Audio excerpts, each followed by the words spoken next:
There are two doors that lead to the rahmat of Allah subhanahu wa ta'ala. One door is what we spoke about when we met last week, which is the door of shukr. With shukr, the more you are thankful, the greater would be the reward. That's what we spoke about. I'll not go into the details.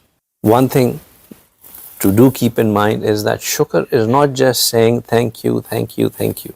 Alhamdulillah, I'm so grateful, I'm so grateful. If you have an employee who keeps on sending you thank you notes, who keeps on sending you bouquets of flower to express his gratitude of how great you are, that you have helped him, you have employed him, that you have given him the opportunity to work and earn, and because of that his life is good, is living in a comfortable conditions. And at the same time, that employee, whenever he gets an opportunity, he steals from you. He does something that is of harm to your company or to your business. He does something which is of pleasure to him, but in defiance of what you have asked him to do. And you find out later on that this is what that employee was doing. Your first reaction, I'm sure, would be to tell him that you keep your thank yous to yourself. You keep your flower bouquets to yourself. I don't want you. I don't need you. Leave. Because you are being a snake as opposed to being a true friend. On the face of it, you're being so thankful, and in reality, you're taking every opportunity to hurt me, to harm me, to go against me. You as an employer may find out a bit later that that person was doing this to you. Allah subhanahu wa ta'ala knows every instance of what we do, when we do it. He doesn't have to find out later.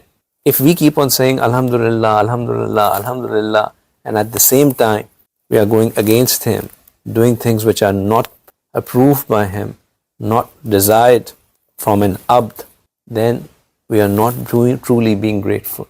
So being grateful means being grateful through our actions and being grateful through our tongue, both. The other door to the rahmah of Allah subhanahu wa ta'ala is sabr, being patient. Shukr and sabr, they go hand in hand. Shukr and sabr go hand in hand. Allah subhanahu wa ta'ala, through both of them, through both these conditions, Allah subhanahu wa ta'ala gives or makes one experience His mercy. The rahmah of Allah subhanahu wa ta'ala comes through either of these doors. If somebody has been given wealth, health, comfort, great livelihood, everything that he desires, everything that he wants, fame, izzat, opportunities, or all you can think of, if he has them, and after having all of these things, he is being grateful to Allah subhanahu wa ta'ala, just as we saw in the example of Sulaiman alayhi salam, who Allah had given everything, but yet he kept on returning it to Allah. The only thing that he got in return of that was further blessings, further rahmah of Allah subhanahu wa ta'ala.